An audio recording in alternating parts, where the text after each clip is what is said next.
Hello everyone, myself doctor Ashish Shrivastava और DPP9 जो कि आज मैं आपसे डिस्कस करने वाला हूं, ये बेस्ड होगी इनहेरिटेंस ऑफ 2 जीन्स पर। तो DPP9 में टोटल 5 क्वेश्चंस का कलेक्शन है। हर एक क्वेश्चन के लिए आपको 1 मिनट का टाइम मिलने वाला है। इस 1 मिनट में मैं आपको क्वेश्चन को पढ़कर भी बताऊंगा, आपको क्वेश्चन का मीनिंग भी समझाऊंगा। आपको अपना राइट आंसर जो है वो मुझे चैट बॉक्स पर या कमेंट बॉक्स पर लिखकर बताना है। और अगर आपको लगता है कि आपका क्वेश्चन का आंसर जो आपने सजेस्ट किया है वो गलत है, तो उसके पीछे का जो सॉल्यूशन है वो मैं आपको हर एक क्वेश्चन के साथ डेफिनेटली समझाने वाला हूं। तो स्टार्ट करता हूं आज का पहला क्वेश्चन। पहला क्वेश्चन जो आपको दिख रहा है, इसमें आपसे क्या पूछा जा रहा है?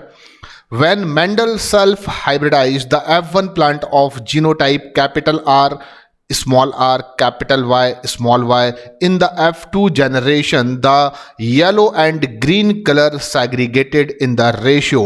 4 ऑप्शन यहां पर दिए गए हैं, 1:2:1, 3:1, 9:3:1 एंड 1:1। तो आपको क्या बताना है इस क्वेश्चन में? इस क्वेश्चन में आपको बताना है कि ये एक डाई हाइब्रिड क्रॉस की बात की जा रही है। इस क्वेश्चन में आपसे डाई हाइब्रिड क्रॉस की बात की जा रही है और आपसे बोला जा रहा है कि जो F1 हेट्रोजाइगस है, जब उसकी सेल्फिंग की जाएगी, जब F1 हेट्रोजाइगस की सेल्फिंग की जाएगी तो आपको F2 जनरेशन ऑब्टेन होगी। लेकिन आपको F2 जनरेशन में केवल एक ही कैरेक्टर के 2 कॉन्ट्रास्टिंग ट्रेट यानी कि येलो और ग्रीन जो है उनके सेग्रीगेशन का रेशियो आपको बताना है। आपको केवल इतना बताना है इस क्वेश्चन में कि एक ही कैरेक्टर जो है कलर ऑफ सीड, उसके 2 कॉन्ट्रास्टिंग ट्रेट होंगे इस डाई हाइब्रिड क्रॉस में, येलो एंड ग्रीन, उनके सेग्रीगेशन का रेशियो जो है वो क्या होगा। तो आपने जो भी क्वेश्चन अपना सिलेक्ट किया है आप उसको लिखकर मुझे बता सकते हैं चैट बॉक्स पर या कमेंट बॉक्स पर। आपका जो भी आंसर है आप उसे लिख दीजिए और मैं आपको बता देता हूं कि अगर आपने इस क्वेश्चन का जो भी आंसर सेलेक्ट किया है वो अपनी जगह पर है, पर राइट आंसर इस क्वेश्चन का क्या होगा तो आप चेक कर सकते हैं। मैं आपको सबसे पहले इस क्वेश्चन के सॉल्यूशन की ओर ले चलता हूं। इस क्वेश्चन के अकॉर्डिंगली हम सभी जानते हैं कि जब आप कोई भी डाई हाइब्रिड मेंडेलियन क्रॉस करते हैं तो येलो ग्रीन वहां पर कलर ऑफ सीड के 2 कॉन्ट्रास्टिंग ट्रेट होते हैं। और हम सभी जानते हैं कि आपको येलो कलर जो है वो राउंड येलो के साथ देखने को मिलता है, जिसकी प्रोबेबिलिटी होती है 9/16, यानी कि येलो कलर सीड आपको तब भी देखने को मिलेंगे जब राउंड येलो सीड्स आपको मिलेंगे, और येलो कलर आपको तब भी देखने को मिलेगा जब आपको रिंकल्ड येलो सीड्स देखने को मिलेंगे। और रिंकल्ड येलो सीड्स की प्रोबेबिलिटी कितनी होती है तो मैं बात करूंगा यहां पर टोटल 3/16। आपको एडिशन लॉ ऑफ प्रोबेबिलिटी को लगाना है क्योंकि आपको सेग्रीगेशन एक ही कैरेक्टर के 2 कॉन्ट्रास्टिंग ट्रेट्स का निकालना है। तो मैं यहां पर 9/16 प्लस 3/16 कर देता हूं, यानी कि आपको सबसे पहले मालूम करना है कि टोटल येलो कलर रखने वाले सीड भले ही दूसरे कैरेक्टर का कॉन्ट्रास्टिंग ट्रेट वो राउंड रखते हो या रिंकल रखते हो, वो इस क्वेश्चन में इंपॉर्टेंट नहीं है। आपको बताना है टोटल 16 में से कितने सीड्स होंगे जिनका कलर येलो होगा। तो आपका आंसर होगा 12/16 और इसको मैं सिंपल कर दूं तो मैं लिख सकता हूं यहां पर 3/16, यानी 16 में से 3 ऐसे सीड होंगे जिनका जो कलर होगा वो येलो होगा। अब मैं निकाल लेता हूं कि ग्रीन कलर रखने वाले सीड्स कितने होंगे। तो ग्रीन कलर आपको देखने को मिल सकता है राउंड के साथ भी, यानी कि ऐसे सीड्स जो राउंड होंगे लेकिन उनके कलर की हम बात कर रहे हैं तो वो ग्रीन होगा और इसकी आपको प्रोबेबिलिटी देखने को मिलेगी 3/16। और ऐसे सीड्स जो ग्रीन होंगे वो रिंकल्ड के साथ भी कॉम्बिनेशन रख सकते हैं, यानी कि रिंकल्ड ग्रीन वाले सीड्स भी ग्रीन होंगे और उनकी प्रोबेबिलिटी होगी 1/16। एडिशन लॉ ऑफ प्रोबेबिलिटी के अकॉर्डिंगली 3/16 प्लस 1/16 इज इक्वल 4/16 और इसको सिंपल कर दूं मैं तो 1 यहां पर 4 आ जाएगा। यहां पर लिख देता हूं अगर आपको आंसर नहीं दिख रहा है 1/4। तो आप देख सकते हैं 1/4 आपको टोटल क्या मिलने वाले हैं? ग्रीन सीड्स, ठीक है ना। और यहां पर 3 आपको 16 लिख दिया मैंने, 3/4 आपको यहां पर क्या मिले हैं?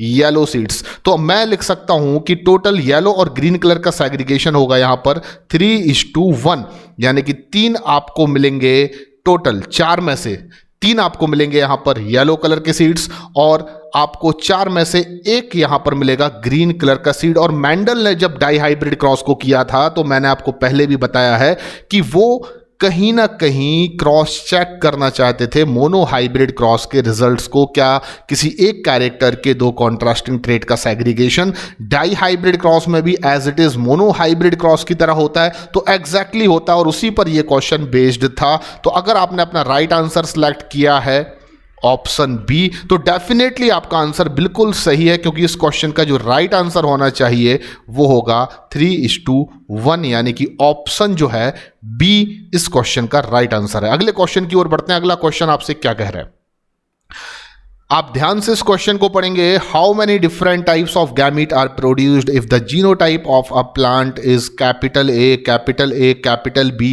बी। बहुत सिंपल सा क्वेश्चन है। आपको मालूम होना चाहिए कि ये पेरेंट जो है वो होमोजाइगस है, दोनों कैरेक्टर्स को लेकर। और जब भी कोई पेरेंट होमोजाइगस होता है तो same types of gamete produce करता है, यानी वो 100% गैमीट्स जो है वो बिल्कुल एक से बनाता है। यानी कि कभी भी होमोजाइगस पेरेंट से बनने वाले जो गैमीट्स होंगे वो 100% एक से होंगे, यानी कि ये एक ही टाइप के गैमीट्स को प्रोड्यूस करेगा जिनका जीनोटाइप 100% क्या होगा, कैपिटल ए कैपिटल बी। तो इस क्वेश्चन का आंसर क्या होना चाहिए, इस क्वेश्चन में पूछा जा रहा है कि कितने टाइप के गैमीट को प्रोड्यूस कर सकता है, तो आपका आंसर होगा ओनली 1 टाइप्स ऑफ गैमीट। यानी कि इस क्वेश्चन का अगर आपने आंसर डी दिया है जो कि है 1, यानी कि डी ऑप्शन जो कि क्या बोल रहा है 1, एक ही टाइप के गैमीट्स, तो आपने डेफिनेटली इस क्वेश्चन का बिल्कुल राइट आंसर दिया। अगले क्वेश्चन की तरफ बढ़ता हूं।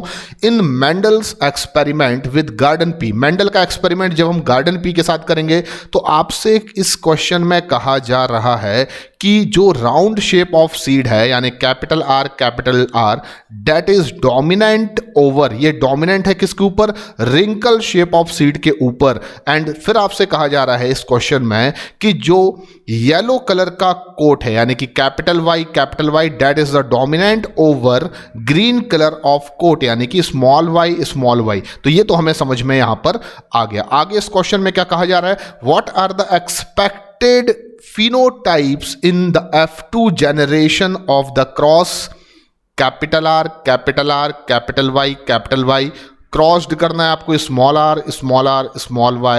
वाई। तो जल्दी से इस क्वेश्चन का आंसर आपको देना। आपके पास 4 ऑप्शंस हैं, आप ध्यान से ऑप्शंस को पढ़िए और इस क्वेश्चन का मुझे राइट आंसर दीजिए। थोड़ा सा क्वेश्चन को सॉल्व करने में आपको टाइम ज़्यादा लग सकता है, तो आप टाइम ले सकते हैं, कोई प्रॉब्लम नहीं है, लेकिन आपको इस क्वेश्चन का बिल्कुल सही आंसर जो है वो मुझे बताना है। तब तक मैं आपको इस क्वेश्चन के सॉल्यूशन की ओर ले चलता हूं और आंसर आपको सबसे आखिरी में मैं डिक्लेयर करूंगा।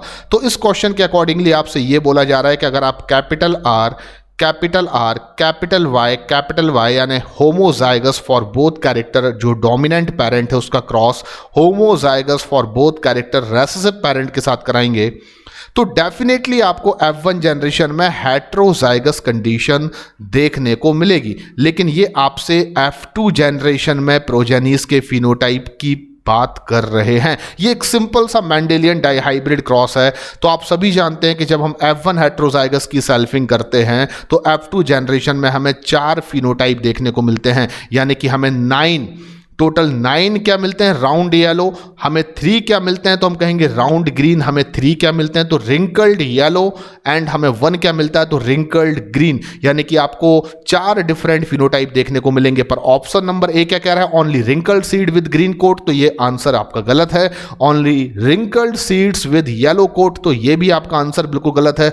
Only round seed with green coat, ये आंसर भी आपका बिल्कुल गलत है। आपको 4 फिनोटाइप देखने को मिलेंगे। पहला round seed with yellow coat, बिल्कुल सही। Round seed with green coat, ये भी देखने को मिलेगा। Wrinkled seed with yellow coat, ये भी देखने को मिलेगा। और wrinkled seed with green coat, ये भी आपको देखने को मिलेगा। एग्जैक्टली इस क्वेश्चन का जो राइट आंसर होना चाहिए वो है ऑप्शन डी। तो याद रखिए, आप एक मेंडेलियन टिपिकल डाइहाइब्रिड क्रॉस की F2 जनरेशन में 9:3:1 का फिनोटाइपिक रेशियो ऑब्टेन करते हैं और वो आपको फिनोटाइप क्या देखने को मिलता है वो एग्जैक्टली इस क्वेश्चन के ऑप्शन डी में लिखा हुआ है। तो यानी कि इस क्वेश्चन का जो राइट आंसर होगा वो ऑप्शन डी होगा। अगले क्वेश्चन की तरफ बढ़ते हैं। ये भी थोड़ा सा लेंथी क्वेश्चन है, पर मैं आपके ब्रेन को परेशान करने के लिए ये डीपीपी आपसे डिस्कस कर रहा हूं।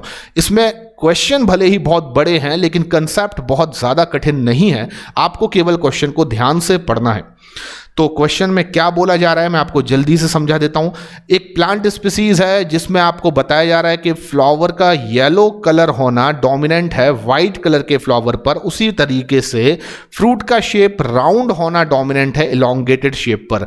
जब क्रॉसिंग परफॉर्म की जाती है दो प्योर लाइन पेरेंट्स के बीच में, यानी कि एक पेरेंट जो कि होमोजाइगस या ट्रू ब्रीड होता है, flower colour yellow and fruit shape round वाला, और दूसरा पेरेंट यहां पर प्योर लाइन होगा फ्लावर कलर व्हाइट और फ्रूट शेप इलोंगेटेड वाला, तो आपको F1 जनरेशन मिलेगी। ये आपसे बता रहे हैं कि F1 जनरेशन में आपको जो भी प्रोजेनीज या जो भी फिनोटाइप मिलेगा उसमें से केवल 20 प्लांट्स ही F1 जनरेशन में सरवाइव कर पाएंगे।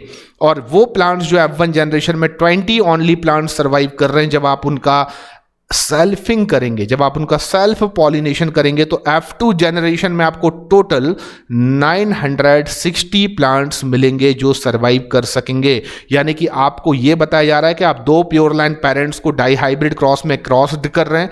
F1 में आपको टोटल 20 सरवाइव्ड कर सकने वाले आपको क्या मिल रहे हैं, प्रोजेनीज, आपको फिनोटाइप नहीं बताया जा रहा है। उनकी सेल्फ पॉलिनेशन कराने पर आपको F2 में टोटल 960 प्लांट्स मिल रहे हैं जो सरवाइव कर पा रहे हैं। अब आपसे क्वेश्चन में यह पूछा जा रहा है कि अगर ये ट्रेट मेंडेलियन इनहेरिटेंस को फॉलो करता है, अगर ये इंडिपेंडेंट असॉर्टमेंट के रूल को फॉलो करने वाले ट्रेट हैं, तब उस कंडीशन में the number of plants would have yellow flower and round fruit in F1 and F2 respectively. यानी कि आपको बताना है कि दोनों कैरेक्टर्स को लेकर अगर हम बात करें तो डोमिनेंट ट्रेट्स रखने वाले प्रोजेनीज F1 और F2 में रिस्पेक्टिवली कितने होंगे।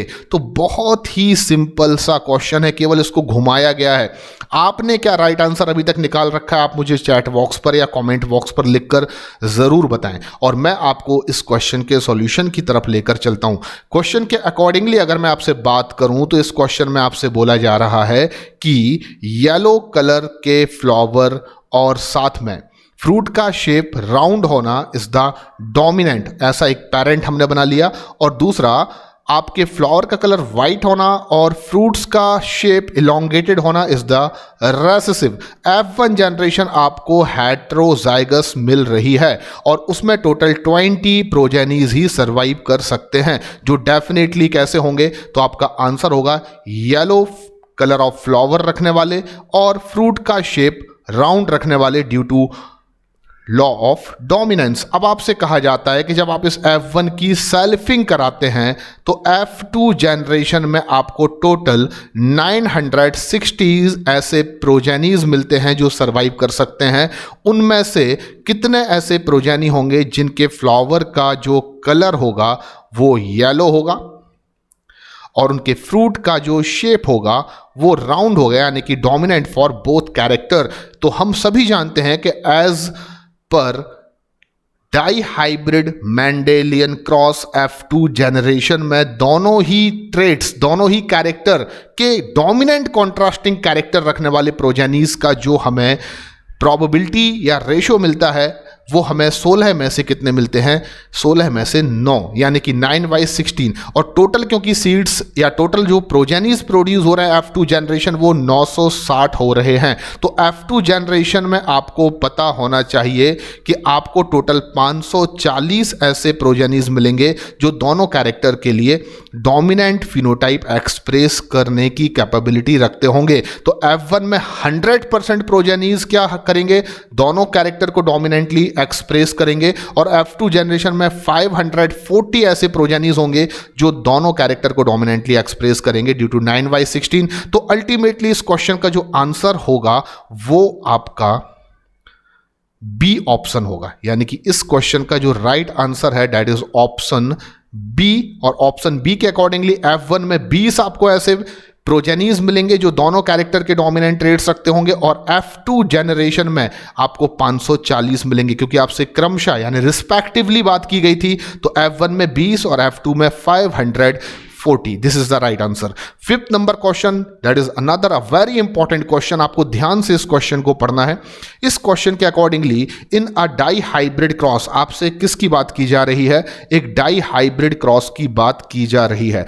Where two parents differ in two pair of contrasting trait like seed color yellow, यानी कि यहां पर जो येलो है सीड का colour, that is dominant over, ये किसके ऊपर डोमिनेंट होगा भाई? स्मॉल वाई यानी कि ग्रीन कलर के ऊपर. उसी तरीके से सीड का जो शेप है वो है राउंड, जो डोमिनेंट है किसके ऊपर? तो आप कहेंगे स्मॉल आर यानी रिंकल्ड के ऊपर. अब आपसे बात की जा रही है इस क्वेश्चन में, the number of green coloured seed among 16 products of F2 generation will be. तो हम अच्छे से जानते हैं इस क्वेश्चन में कि जब आप दो होमोजाइगस पेरेंट का क्रॉस कराएंगे तो आपको F1 जनरेशन में क्या देखने को मिलेगा? तो आपको F1 जनरेशन में जो प्रोजेनी देखने को मिलेगी, that is heterozygous for the both character. तो मैं लिख सकता हूं capital Y, capital R, small R. This is the F1 heterozygous.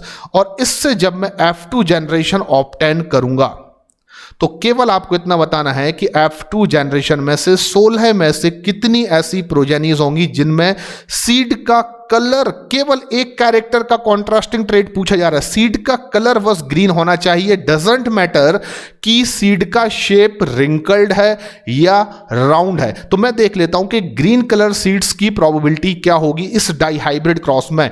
तो मैं कह सकता हूं 3y16, क्योंकि कुछ ऐसे आपको प्रोजेनीज मिलेंगे जिनका सीड का शेप राउंड होगा और सीड का जो कलर होगा वो ग्रीन होगा, वो होंगे 3y16. और एक आपको ऐसी प्रोजेनी भी 16 में से मिलती है जिसकी सीड का कलर ग्रीन होगा अलॉन्ग विथ सीड का शेप रिंकल्ड होगा, यानी कि 1y16.